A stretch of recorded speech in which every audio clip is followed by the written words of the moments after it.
আমার নাম অর্পিতা। বয়স ২১ বছর। দেখতে বেশ সুন্দর এবং বয়সের তুলনায় একটু পরিণত মনে হয়। আমার মুখের গঠন আকর্ষণীয়, গায়ের রং উজ্জ্বল এবং শরীরের গঠন স্লিম নয়, বরং মাঝারি। আমরা গ্রামে থাকি, তাই অন্যান্য গ্রামের মেয়েদের মতো আমিও সাধারণত সালোয়ার কামিজ পরি। আমি শুধু দ্বাদশ শ্রেণী পর্যন্ত পড়াশোনা করেছি এবং তারপরে বাড়িতেই থাকি। বাইরে থেকে আমাকে খুবই সাধারণ এবং সরল মনে হতো। ভিতর থেকেও আমি অতটা চালাক বা চতুর ছিলাম না। তবে সত্যি বলতে সেদিনগুলোতে আমি নিজের সীমা অতিক্রম করেছিলাম। জীবন আমাকে এমন কিছু অভিজ্ঞতা দিয়েছিল যা ভাবনার বাইরে। আমি অনেক দিন আগে একটি অভিজ্ঞতার মুখোমুখি হয়েছিলাম যা আমার মনে এখনও গভীর ছাপ রেখে গেছে। ঈশান ভাইয়ার সঙ্গে আমার পরিচয় এমন এক সময় হয়েছিল যখন আমার জীবনে অনেক একাকিত্ব ছিল। ওর সঙ্গে সময় কাটানো আমার কাছে খুব ভালো লাগত। ঈশান ভাইজা সবসময় আমার প্রতি খুব যত্নশীল ছিল, আর তার উপস্থিতি আমার মনকে হালকা করে তুলত।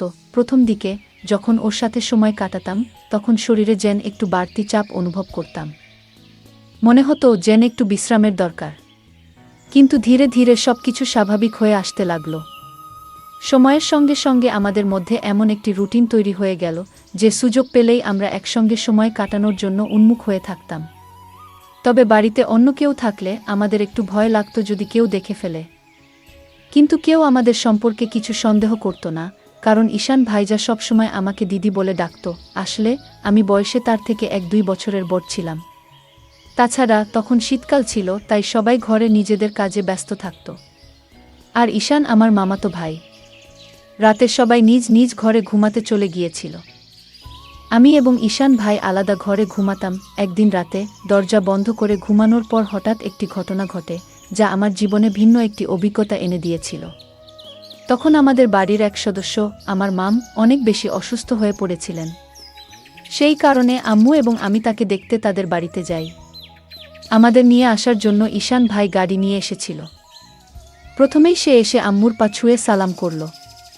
তারপর আমাকে দেখে অবাক হয়ে বলল, আপনি তো অনেক বড় হয়ে গেছেন। গাড়িতে করে আমরা বাসায় ফিরছিলাম। তখন সন্ধ্যা ৭টা বাজে। আমরা দেরি করেই রওনা দিয়েছিলাম, তাই সময় লেগেছিল। বাড়ি পৌঁছে দেখি মামা রান্না করছেন আর মাম বিছানায় শুয়ে আছেন। আম্মু রান্নাঘরে ঢুকে মামাকে বকতে লাগলেন, যখন এত সমস্যা ছিল তখন আমাকে আগেই জানালে ভালো হতো। এত কষ্ট করার কি দরকার ছিল? আম্মু রান্না করতে লাগলেন আর আমি মামিকে দেখে তার পাশে বসে পড়লাম।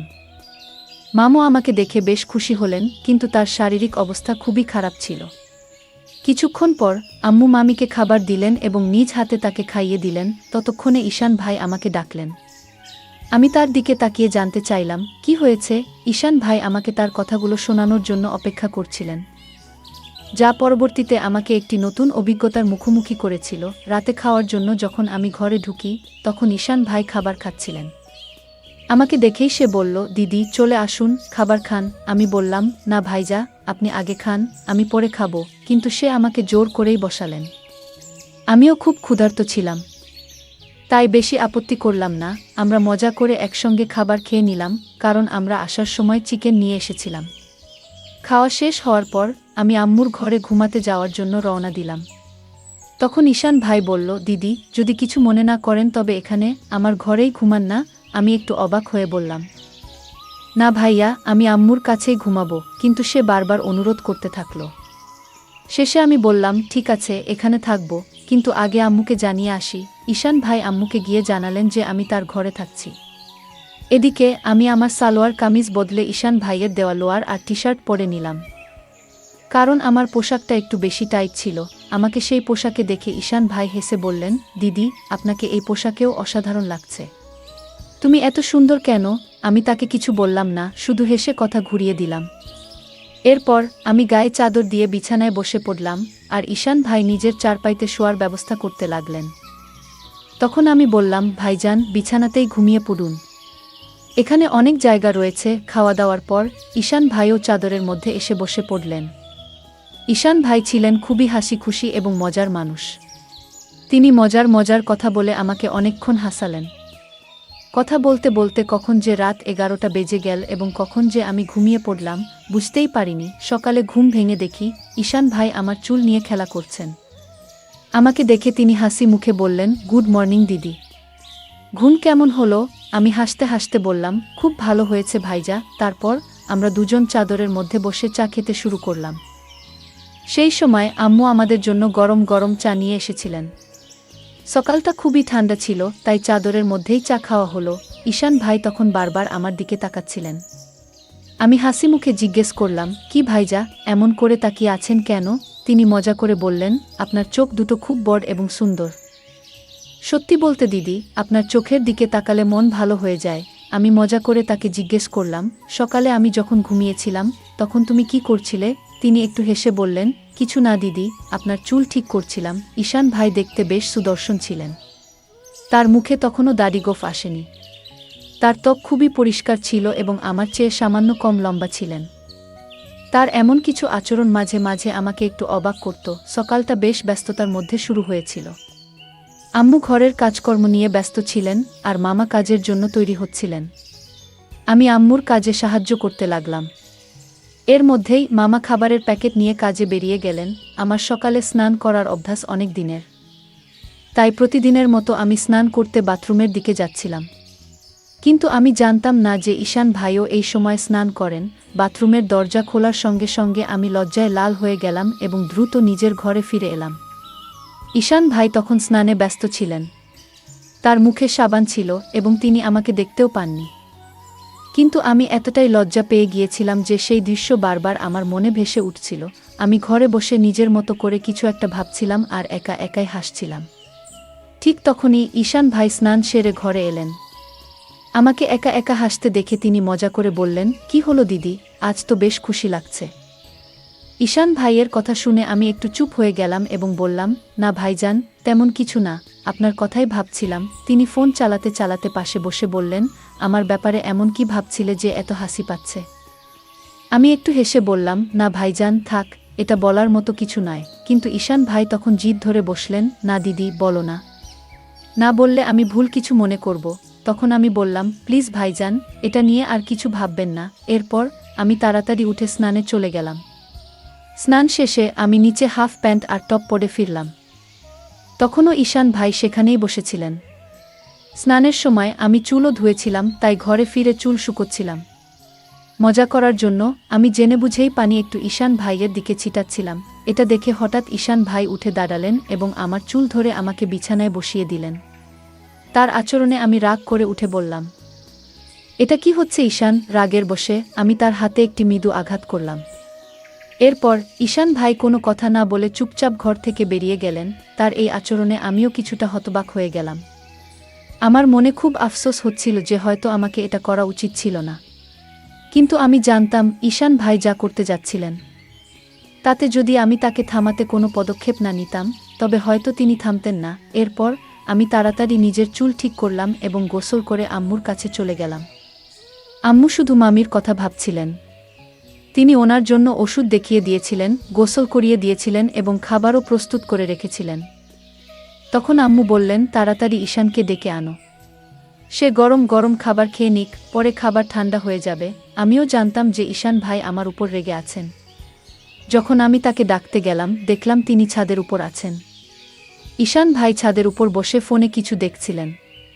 আমি পেছন থেকে ডাক দিলাম, ভাইয়া, নিচে চলে আসো। আম্মু খাবারের জন্য ডাকছেন, কিন্তু তিনি কোনো উত্তর দিলেন না। তখন আমি আরও কাছে গিয়ে তার কাছে সরি বলতে লাগলাম, ভাইজা, দয়া করে আমাকে ক্ষমা করে দাও। রাগের মাথায় এমনটা করে ফেলেছি। তবু তিনি চুপ করে থাকলেন এবং আমাকে উপেক্ষা করতে লাগলেন। আমি আরও কাছে গিয়ে তার হাত ধরে বললাম, ভাইজা, ভুলটা শুধু আমার নয়, তোমারও। তুমি আমার চুল এত জোরে টেনে ধরেছিলে, তাই আমার রাগ উঠে গিয়েছিল। এতে এত রেগে থাকার কি হলো? প্লিজ রাগ ভেঙে ফেলো। এটা শুনে ঈশান ভাই রাগ করে তার হাত সরিয়ে উঠে দাঁড়ালেন। আমার চোখে পানি এসে গেল। আমি প্রায় কান্নার স্বরে বললাম, ভাইজা, প্লিজ এতটাও রাগ করো না। যদি সেই চড়ের কথাই হয় তাহলে একটা নয়, আমাকে দুটো চড় মেরে দাও। কিন্তু এমন চুপচাপ থেকো না। আমার চোখে পানি দেখে তিনি ধীরে ধীরে বললেন, আচ্ছা ঠিক আছে, কেঁদো না। তুমি কাঁদলে মোটেও ভালো লাগবে না। কিন্তু তোমার হাত তোলাটা ঠিক হয়নি। ঠিক আছে, এবার চলো খাবার খাই। আমি আবার বললাম, তুমি আগে বলো যে তুমি আমাকে মাফ করে দিয়েছ। ভাইজা হেসে বললেন, এই যে, এবার থামো। খুব বেশি মাফ চেয়ে ফেলেছ। এটা এত বড় ব্যাপারও নয়। চলো তাড়াতাড়ি নিচে যাই। আমরা দুজন নেমে আসার পর যখন আমরা নিচে গেলাম, আম্মু এবং মাম ইতিমধ্যেই খেয়ে নিয়েছেন। আম্মু তখন রান্নাঘরে কাজ গুছিয়ে নিচ্ছিলেন। আমি আর ঈশান ভাই একসঙ্গে বসে খাবার খেয়ে নিলাম। খাওয়ার পর আমি কিছুক্ষণ মামির পাশে বসে তার সাথে কথা বলতে শুরু করলাম এবং তার শরীরের খোঁজখবর নিতে লাগলাম। এরই মধ্যে আম্মু তার কাজ শেষ করে ফিরে এলেন। আম্মু এসে বললেন, আমি আর তোমার মাম পাশের বাড়ির আন্টির সাথে দেখা করে আসি, একটু হাঁটাহাঁটিও হবে, ততক্ষণ তুমি বাসায় থাকো। ঈশানকেও বলে দিয়েছি যেন কোথাও না যায়, আমরা অল্প সময়ে ফিরে আসব। এরপর আম্মু মামিকে নিয়ে বেরিয়ে গেলেন আর আমি মামার ঘর গুছাতে শুরু করলাম। তখন ঈশান ভাইও সেখানে এসে মজা করতে লাগলেন। আমি তাকে বললাম, ভাইজা প্লিজ একটা জিনিস এনে দাও। ঈশান ভাই বললেন, বলো দিদি, কি আনবো? তোমার কি ভালো লাগে? তখন আমি বললাম, আমার জন্য একটু চকলেট এনে দাও, চকলেট আমার খুব পছন্দ। ঈশান ভাই মুচকি হেসে বললেন, ঠিক আছে, তুমি ঘর পরিষ্কার করো, আমি চকলেট নিয়ে আসি। ঈশান ভাই চকলেট আনতে বেরিয়ে গেলেন আর আমি আবার ঘর পরিষ্কার করতে শুরু করলাম। ঘর গুছানোর সময় আমি যখন মামির আলমারি খুললাম, তখন দেখলাম সেখানে মামির মেকআপের অনেক জিনিস রাখা আছে। সাজগোজ করার প্রতি আমার ভীষণ আগ্রহ থাকায় সেগুলো দেখেই আমার মন নেচে উঠল। সময় কাটানোর জন্য আমি মামির সাজগোজের জিনিসপত্র নিয়ে তৈরি হতে শুরু করলাম। একটু একটু মেকআপ করলাম, তারপর মামির ঝুমকা আর গয়না পরে নিলাম। আলমারির উপর দিকে ঝুলিয়ে রাখা মামির শাড়িগুলোর মধ্যে একটি লাল শাড়ি বের করলাম এবং তা পরতে শুরু করলাম। যখন ঈশান ভাই চকলেট নিয়ে ফিরে এলেন, আমি তখন পুরোপুরি সেজেগুজে একেবারে নতুন বউয়ের মতো তৈরি। চুল খুলে নিয়েছি, লিপস্টিক লাগিয়েছি আর হাতে চুড়িও পরেছি। ঈশান ভাই যখন ঘরে ঢুকলেন, আমাকে এমন সাজে দেখে একদম হতভম্ব হয়ে গেলেন। তার মুখ থেকে শুধু বের হলো, দিদি তুমি তো অসাধারণ দেখাচ্ছ। আমি তার কাছ থেকে চকলেট নিয়ে বিছানায় বসে খেতে শুরু করলাম। ঈশান ভাইও পাশে বসে গেলেন আর তার চোখ আমার উপর থেকে সরছিল না। তখন আমি বললাম, ভাইজা এত তাকিয়ে থেকো না, এতে আমি অস্বস্তি বোধ করছি। ঈশান ভাই হেসে বললেন, কি করব দিদি, তোমার উপর থেকে চোখ সরানোর মনই হচ্ছে না। তুমি শাড়িতে এত সুন্দর দেখাচ্ছ যে মনে হচ্ছে যেন সত্যি কোনো পরী। এরপর মজা করে বললেন, মন চাইছে তোমাকে বউ বানিয়ে ফেলি। আমি বুঝতে পারছিলাম সে মুহূর্তে তার মনে কি চলছিল, কিন্তু আমি হালকা হাসি দিয়ে বিষয়টি অন্যদিকে ঘুরিয়ে দিলাম।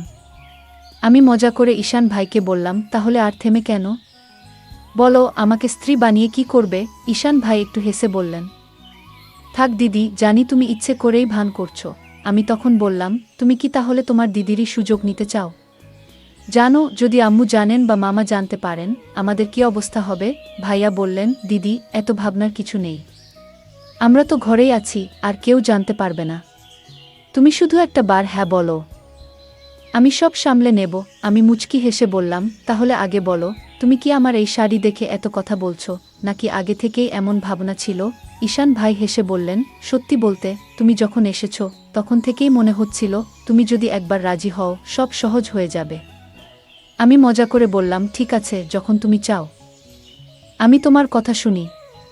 তাহলে তোমার দায়িত্ব ভালো করে পালন করো।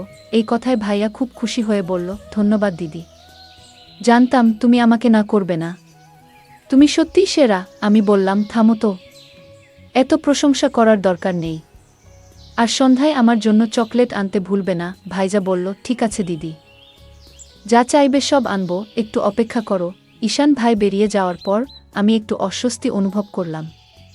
যখন তিনি ফিরে এলেন, আমি বললাম, ভাইজা এই মুহূর্তে আমার একটু অসুবিধা হচ্ছে, সন্ধ্যায় এ বিষয়ে কথা বলবো, আর এখন আমাকে সময় দাও, ঠিক আছে? কিন্তু ঈশান ভাই আমার কথায় থামল না।